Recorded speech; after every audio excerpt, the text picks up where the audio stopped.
I thought the big difference in the game for us was defense, particularly the second half, where overall there were 7 times in the game where we stopped them 3 times in a row, and a lot of those took place in the second half. I think they were 3 times in the game where they scored 3 times in a row. That was in the first half, and then only did that they did that only 1 time in the second half. So defensively, I felt like we really stepped up. And for this team, it's going to be I think this game was like going to be a microcosm of our season, where they started out, felt like they were jittery, nervous, didn't shoot the ball extremely well. And as the game went on, they kind of grew up during the course of the game to play this team. And they're going to have to do the same thing over the course of a year with the competition that's starting to come in here a week from Sunday. So it's nice to get this one out of the way and play in front of crowds. We also have a long way to go. I guess it would have been easy for a group of young players who haven't played together to kind of fold in a game where they're down by 13 points in the first half. Does that at least kind of speak to their persistence and being able to play together and come back from a deficit like that? I think it speaks to their character. I think this is a really, really good group of kids, and the only thing that wasn't happening for them was the ball was not going in. And I thought we rushed a couple of shots, guys trying to do too much. Milan came into the game and really settled us down and started to score.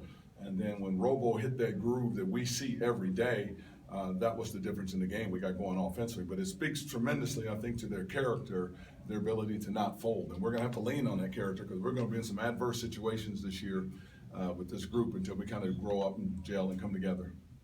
This is kind of what you've seen from Robo during practice, and a lot of people haven't seen kind of what he's capable of. But this is something that you can kind of expect from him, game in, maybe not 30 points, but game in, game out, playing like this. I think people will really see his offensive capabilities, his ability to shoot the ball, rebound the ball, shoot free throws. He's a tremendous offensive weapon. What will really help him, and what you did not see today, is Deontay Daniels getting on his game. When you talk about Milan, he drove the ball and scored well, but KJ scores it, Arenze scores it. We can really score. And this game was just, I think, a lot of nerves, a lot of jitters for a lot of guys. So I think they'll see Robo maybe not score 30, but certainly you'll be able to see his ability to shoot it because he's a tremendous shooter. Defensively speaking, you through the first 11 minutes and some change in the second half, you guys had only given up 6 points through a stretch. And then did you feel like they kind of got a little gas near the end of the game, or what happened when St. Martin started to score a bit near them? Well, the first half I experimented, you saw, with a lot of different lineups, just moving people in and out of the game because I'm trying to get these new guys to get their feet wet. Carter Skaggs, Quentin Henson, and I thought they were nervous. They made some mistakes on the floor.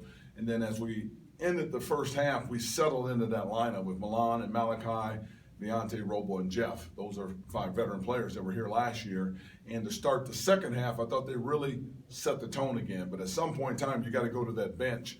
And when you went to that bench, in came the Quentin Hensons of the world again, Arenze Cheatham, who played better in the second half. But when you have a team down, I think we had them down like 16 at one time, that's a really good shooting basketball team. And we were really good when we paid attention to detail. But when you forgot something, didn't rotate the right way, they're a good enough team. I don't care what level they play. They're good enough shooters. They made you pay. So it was more about our breakdowns, but more about the way they shot that ball and they stayed in there. You said in your press conference last week that it's going to be up to Malachi and Milan to figure out how to play with each other on the court. They played over 20 minutes together from what I saw tonight or today. How did you think they played together? Well, one had 36 minutes and the other one had 30 minutes, and I thought they did a great job. And the thing I'm helping them to understand, I need them on the floor to close the half, and I need them on the floor to close the game.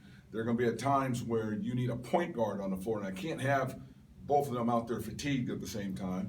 And you certainly can't pull one off the floor and leave the other one out there fatigued. So it becomes a juggling act on my part and their part. I'm just going to ask them to allow me to coach them and have a real good feel for that. And that's going to take some time, but those two together are really, really good. But yet it's going to take some time for us to gel with those two guys on the floor. Do you expect that the rebounding to kind of be by committee, replacing what Josh did last year? Tonight it was Robo and Jeff. Do you expect those two to be kind of the top rebounders, or do you think it could kind of be different every night? I thought there were probably 8 more rebounds Robo could have gotten. He could have had just a monster game on both sides of it.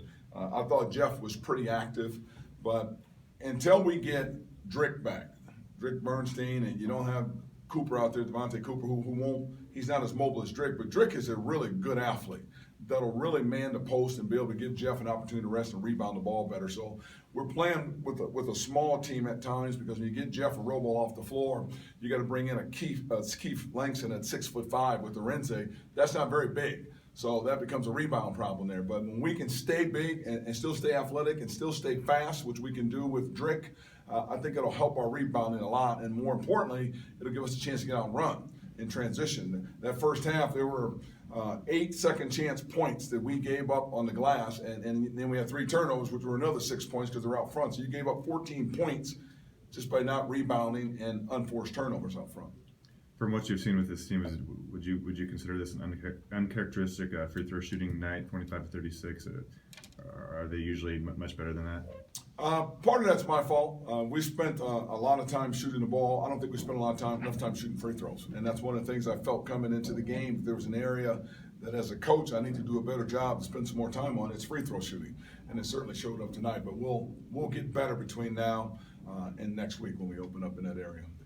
What was your decision making behind the zone defense? And you guys switched to man, it seemed like, the start of the second half, and created some turnovers with the man defense. St. Martin's shot the ball pretty well against Washington in their first game, and was shooting well in the first half against you guys. Well, we really were never in an all-out zone. I think with the way we play defense, it looks like that. But we were in man-to-man the entire game, just because they do shoot the ball so well, and we saw how well they shot it against Washington. But they're a team, again, that if you don't play with energy, and you cannot afford to go under a screen with a team that shoots it like that, they'll make you pay. So we were never in zone. We disguised our man a little bit, but they just did a good job, I thought, of getting out to a tremendous start. And we reeled them in with that group on the floor to close out the half.